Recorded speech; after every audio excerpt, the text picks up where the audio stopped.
If things don't work out with him, you'll take me back, right? She asked. I laughed, hung up, and booked a trip to Bali.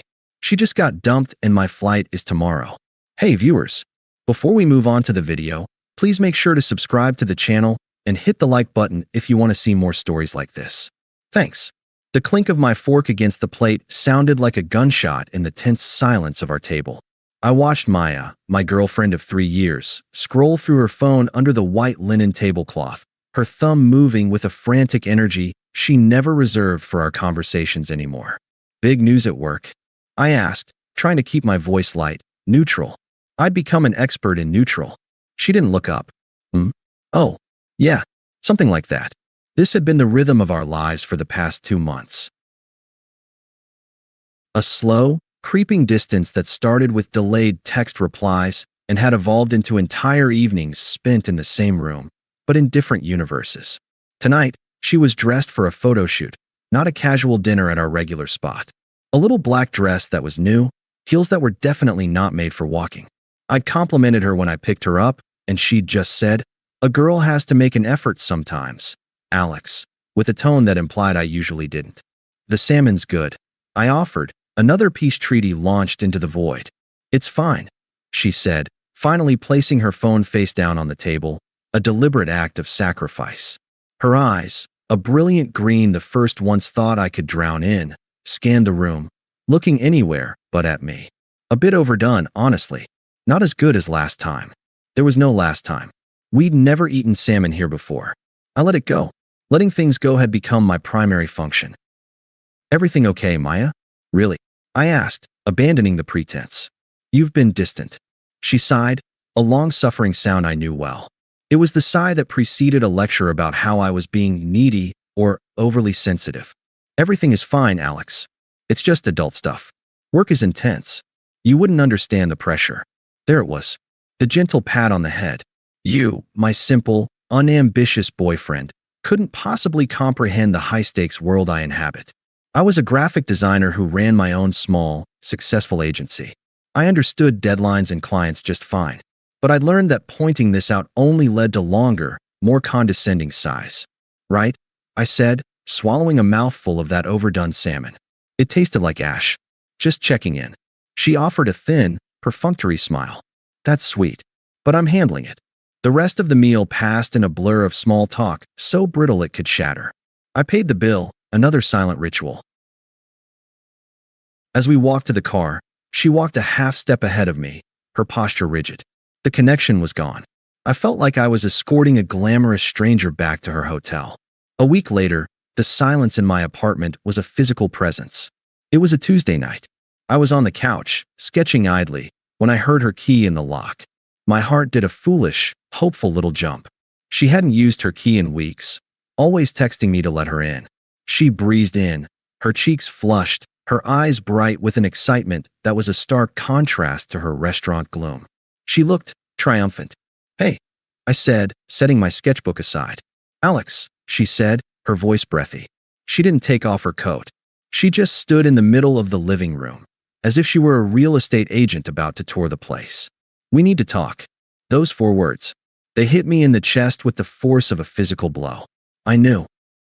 Somehow, in the pit of my stomach, I'd known this was coming since the night of the salmon. "Okay," I said, my voice surprisingly steady. "Talk."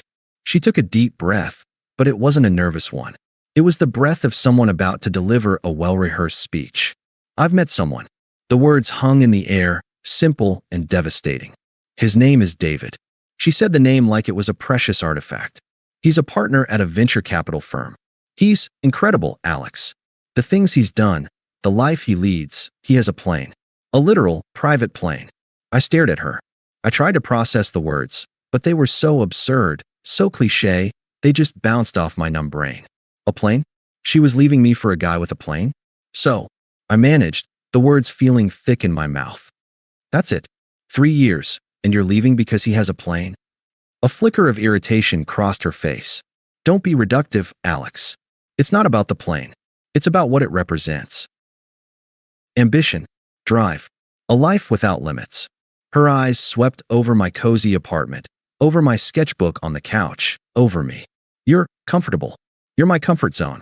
You're happy here, in this little bubble. David is the adventure. He's the upgrade. The upgrade. The word was a punch to the gut. I was software version 1.0, and she was ready to install the new and improved model. I see, I said, because I didn't know what else to say. What do you say when the person you love tells you you're obsolete? She misinterpreted my silence for acceptance. Her posture softened, and a patronizing smile touched her lips. It was the smile that broke me more than anything else. It was the smile you give a child who's finally understood a difficult lesson. Look, she said, taking a step closer, her voice dropping into a conspiratorial tone. Don't take this the wrong way. You're a great guy. You're kind. You're stable. You're my safety net. She paused, letting the phrase safety net hang in the air between us. It was not a term of endearment. It was a classification. If things don't work out with him, she continued, her head tilting, as if she were offering me the most generous of consolation prizes. You'll take me back, right? I mean, it's us. What we have is real. It's just on pause. I looked at her. I really looked at her. The woman I'd planned a future with. The woman I'd loved. And in that moment, I didn't see the person I thought I knew. I saw a stranger who had just calmly, smugly, informed me that my role in her life was to wait in the wings indefinitely, a reliable understudy for the star who might flub his lines. The anger, the hurt, the betrayal, it was a storm raging inside me. But on the surface, a profound, icy calm settled over me.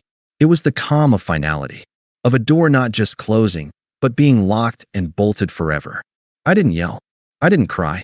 I didn't beg. I just looked at the woman who saw me as a backup plan and said, my voice eerily quiet, I think you should leave now. For a second, she looked startled, as if she'd been expecting an argument, or worse, grateful acquiescence. Then her smile returned, tighter this time. Okay, if that's how you want to be. You need some time to process. I get it. She turned and walked out of my apartment, out of my life, without a backward glance. The door clicked shut, and in the echoing silence, I sat down on the couch, the sketch of a life we'd talked about, a house, a dog, kids, staring up at me from the floor. The storm inside me subsided, replaced by a single, crystal-clear thought. I was Plan B. The realization wasn't accompanied by tears. It was accompanied by a strange, liberating clarity. The game was over, and I had just been told, in no uncertain terms, that I had lost. But as I sat there in the quiet, I realized something else.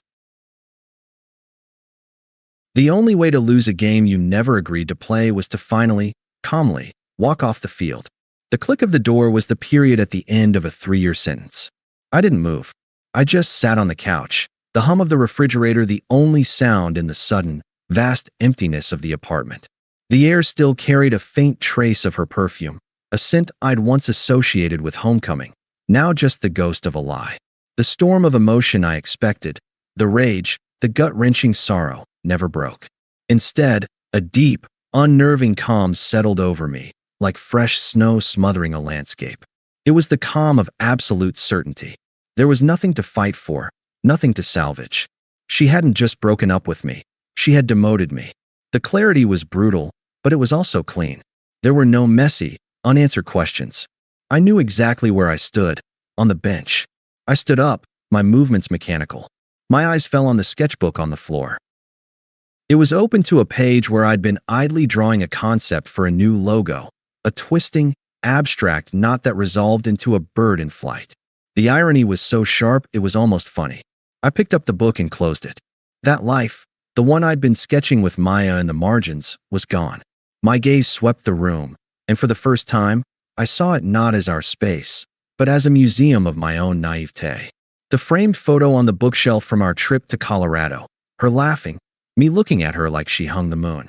The ugly ceramic vase she'd made at a pottery class that I pretended to love. Her favorite fuzzy blanket, draped over the armchair. A strange energy buzzed in my veins. It wasn't anger. It was purpose. I went to the hall closet and pulled out a single, medium-sized moving box. I didn't need more than one. I started a methodical sweep of the apartment, my mind a cool, dispassionate inventory list. This wasn't a heartbroken purge. It was an extraction. I started in the bathroom. Her expensive moisturizers, the half-empty bottle of perfume, a hairdryer, a bag of makeup. Into the box. It wasn't violent or rushed. It was clinical. Each item was proof of a presence that was no longer welcome. From the bedroom, I took a few novels from her nightstand, a stray hair tie, a sweatshirt she'd left behind. I didn't linger on the memories attached to them. I was an archivist boxing up an exhibit that had closed permanently. The final item was the photo from Colorado. I took it out of the frame. For a long moment, I looked at our smiling, younger faces. The guy in that photo was gone. He'd just been politely informed of his own irrelevance. I didn't rip the photo up. I simply placed it face down on top of the other items in the box. Then I sealed the box with packing tape. The sound was final. I carried the box out to the building's mail room and left it by the outgoing packages. I texted her a single, unadorned sentence. Your remaining things are in a box in the mail room. I didn't wait for a reply. I went back upstairs, took out my phone, and blocked her number. Then I opened my social media apps and blocked her there, too. It took less than 60 seconds. I felt a click, not on the screen, but in my soul. A circuit had been broken. The silence in the apartment was different now. It wasn't empty. It was peaceful. I walked to my desk and opened my laptop. The screen glowed in the dim room. For years, Maya and I had talked about taking a big trip. Bali was always the dream. We'd saved a decent chunk of money in a joint account labeled Future Fund. It was supposed to be for a down payment on a house. A shared future. A cold, clear thought formed. That future was dead. The fund was now just money. My money. I navigated to a travel site. My fingers flew across the keyboard. No hesitation. Denpasar, Bali. One way. The dates popped up. I selected a flight leaving exactly 1 month from today. It felt right. A full, clean lunar cycle to shed the old skin. I clicked through to payment. The total was a significant dent in the future fund. I felt a twinge, not of guilt, but of liberation. This wasn't an escape. It was a reinvestment. I was taking the capital earmarked for a life with her and pouring it into a life for myself. The confirmation email hit my inbox with a soft ping. Booking confirmed. San Francisco to Denpasar. I leaned back in my chair. The deed was done. In the space of 2 hours, I had erased her from my home and booked a ticket to the other side of the world. There was no triumphant feeling, no fist pump. Just a quiet, steady hum of forward motion. I looked around the apartment again. It was still my apartment, but it felt lighter, the air easier to breathe. The ghost of her perfume was fading, replaced by the simple scent of wood and dust. I wasn't waiting for a text. I wasn't analyzing her tone. I wasn't plan B. I was just Alex. And for the first time in a long time, that felt like more than enough. The game she thought we were playing was over. My game, it turned out, was just beginning. And the first move was a one-way ticket out of her orbit. The first month passed in a strange, liminal space. The initial silence was a bomb. I worked, I went to the gym, I saw friends who didn't know the specifics, just that Maya and I were done. I told them it was mutual, that we'd grown apart. It was easier than explaining I'd been designated a human safety net. The anger never came in a hot rush. It had crystallized into a cold, hard diamond of resolve in my chest. Every time I looked at my Bali ticket, the diamond glinted. It was my North Star. The box I'd left in the mail room was gone after a couple of days. No thank you, no acknowledgement. Radio silence. I was grateful for it. Then, 3 weeks to the day after she'd walked out, my phone buzzed with a text from an unknown number. Unknown number. Alex. It's Maya. I know you're probably still upset, but blocking me is childish. I just wanted to see how you're doing. David is amazing, by the way. We're in Monaco. Hope you're well. I read it standing in line for coffee. A strange sensation, like ice water trickling down my spine. Not hurt. Not jealousy. Amusement. The sheer, unadulterated audacity of it. It was a classic move. The casual, post-breakup boast designed to provoke a reaction, to make me feel small. She was testing the waters, seeing if the net was still securely in place. She was throwing a pebble into a well she assumed was still bottomless with my devotion. I took a screenshot. I saved the number under Do Not Answer. Then I blocked it. I didn't feel a thing. The pebble had landed in dry earth. Internal monologue. Monaco. Good for her. It has nothing to do with me. I got my coffee and went about my day. The silence held for another 3 weeks. The date of my flight was now a tangible thing, just days away. I was packing, my suitcase open on the bed, when my phone vibrated. A voicemail from another new number. I almost deleted it, but a morbid curiosity took over. I put it on speaker and continued folding a t-shirt. Her voice was shaky, thick with tears. She wasn't faking. It was the sound of someone whose world had just cracked open. Maya, voicemail, Alex. Oh God, pick up. Please. It's me. David, he's not who I thought he was. He was just using me. For a few weeks, until someone shinier came along. He dumped me. In Monaco. I had to pay for my own flight home. It was so humiliating. I think I made a terrible mistake. Can we please talk? I need you. I have no one else to talk to. I stopped folding. I listened to the raw desperation in her voice. A younger version of me would have felt a surge of pity, a knight in shining armor instinct to rush to her rescue. That guy was gone. The cold diamond in my chest didn't thaw. It just got heavier. Her words weren't a plea for me. They were a plea for the comfort of Plan B. The backup was now being activated. I deleted the voicemail. I blocked the new number. Internal monologue. Her mistake. Her consequence. Not my emergency. I finished packing. The suitcase was a promise I intended to keep. The final attempt came the day before my flight. I was doing a last clean of the apartment, my passport and boarding pass laid out neatly on the kitchen counter like sacred objects. My phone rang. It was Sarah, a mutual friend who had always been more Maya's friend than mine. The one who loved drama. I almost didn't answer, but a part of me wanted to see this through. Alex, it's Sarah. Her voice was sharp, accusatory. Sarah, look, you need to call Maya. She's a mess. A complete mess. What you're doing to her is cruel. I almost laughed. What I'm doing to her? Yes. She made a mistake, Alex. A big, stupid mistake. But you're just abandoning her when she needs you most. She's devastated. The man I knew wouldn't be this heartless. He'd have some compassion. I felt a flicker of anger then, not for me, but for the sheer toxicity of the expectation. That I should be the emotional dumping ground for the person who discarded me. Sarah, I said, my voice calm and flat. The man you knew was Plan B. I'm not available for that role anymore. I have a prior engagement. Please don't call me about Maya again. I hung up before she could reply. The message would be relayed. The net was officially gone. The desperation that followed was inevitable. It came that night. A frantic knocking on my apartment door. I knew who it was before I looked through the peephole. Maya stood there, her face puffy and blotchy, her hair a mess. She looked nothing like the polished woman who had left me. She looked small and broken and real in a way she never had before. I opened the door but didn't step aside. I just stood there, a silent barrier to my new life. She burst into tears immediately. Alex, you won't answer my calls. How can you be so cold? I said I was sorry. What do you want, Maya? My voice was even. I felt like a scientist observing a fascinating, volatile specimen. I want us back, she sobbed, wrapping her arms around herself. I was stupid, blind. I see that now. You're my rock. You're the only good, real thing that ever happened to me. David was a lie, a user. Please, can we just forget this ever happened? Please. She looked at me, her eyes begging, expecting the comfort, the forgiveness, the safe harbor she had always taken for granted. I didn't get angry. I smiled. A small, genuine smile of absolute, liberated clarity. Forget, I said, shaking my head slowly. No, Maya. I can't forget. That conversation you had with me in this apartment was the most important one we ever had. You were finally, perfectly honest. You told me I was the backup plan. And you know what? I'm grateful for that. She stared, confused. Gee, grateful. Yes. It set me free. I gestured around the empty, clean apartment. I'm not your safety net. I'm not your comfort zone. And I am definitely not waiting around to see if your life with someone else works out. Her face began to crumple, the hope turning to panic.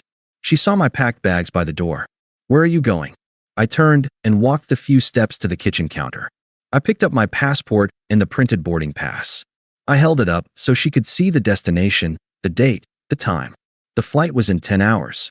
You asked me 3 months ago, I said, my voice quiet but carrying perfectly in the still air, if I'd take you back if things didn't work out with David. A flicker of that old, entitled hope returned to her eyes. Yes. I looked from the boarding pass to her. They didn't work out. And my answer is no. The hope shattered. Her face contorted. not in sadness, but in pure, unfiltered rage. The mask was fully off.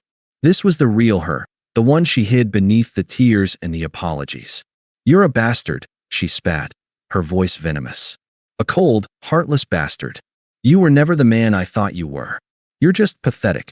I didn't flinch.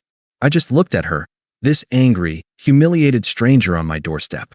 "No, Maya," I said, my voice dropping to a near whisper, filled with a final, absolute truth.